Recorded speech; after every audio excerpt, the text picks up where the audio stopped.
다이어트에 유산균이 정말 그렇게 효과를 많이 볼 수 있는 건가요? 맞아요. 약간 대부분 그렇게 좀 얘기를 많이 하시더라고요. 비엔나17이 다이어트와 어떤 관련이 있는 거죠? 아주 깊은 관련이 있는 것 같아요. 네, 비엔나17 유산균의 별명이 바로 다이어트 유산균. 다 이유가 있습니다. 내장 지방하고 관련이 깊은데요. 자, 다이어트로 고민이 있는 분들, 이런 분들이 대부분 다 복부 비만들이 많죠. 맞아요. 그래가지고 내장 지방이 쌓이는 분 걱정이 많으시잖아요. 맞아요. 특히 45세에서 64세 여성의 경우 61.4%가 복부 비만인 것으로 나타났습니다. 아, 맞아요. 저 지금 깜짝 놀라요. 제 얘기하시는 줄 알고. 저도 남편한테 비만이야, 비만이야 했는데 저도 살이 찌니까 진짜 복부 쪽으로, 배 이쪽으로 막 몰리더라고요. 살이 가장 많이 쪄서. 네, 아까 이제 두 분이 맛있게 식사하셨던 모습들을 제가 보니까 탄수화물 섭취가 조금 많은 맞아요. 많이 먹어요. 네, 밀가루와 같은 이제 정제된 탄수화물을 과도하게 섭취하게 되면 내장 지방의 위협에서 절대 벗어날 수가 없습니다. 제가 이제 준비한 복부 단층 CT 사진을 준비한 게 있는데요. 이제 체질량 지수가 비슷한 두 사람이지만 복부 비만의 종류가 다릅니다. 좀 두 사진이 좀 다르다는 걸 좀 아시겠어요?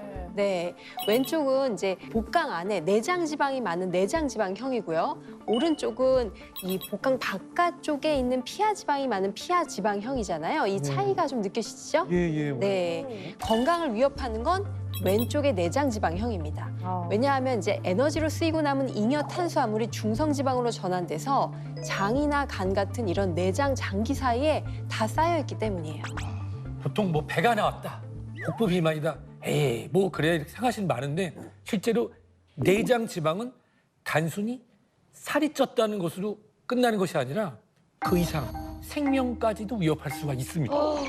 그 이유는 뭐냐면 내장 지방이라고 하는 것은 그것이 한 곳에만 머무르는 것이 아니에요.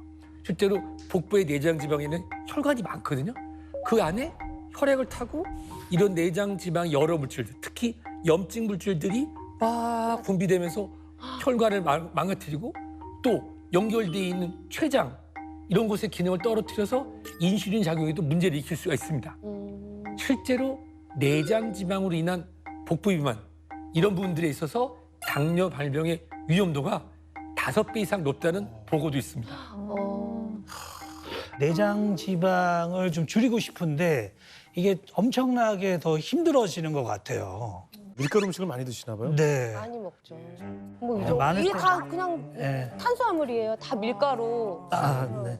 아니 남편이 이렇게 뭐 밤이고 낮이고 뭐 새벽 할 것 없이 야식이면 막 그렇게 먹으니까 저도 덩달아 같이 먹게 그렇죠. 되니까 따라 같이 먹게 살이 되죠. 찌는 것 같아요. 맞아요. 비만도 감염됩니다. 그렇죠. 같이 먹으니까. 사실 나이가 들면서 이 바지 사이즈가 늘어나는 것으로 걱정하시는 분들 많잖아요. 에이, 뭐 나이 드니까 허리 사이즈 늘어나는 거 당연한 거 아니냐? 절대 그러시면 안 됩니다.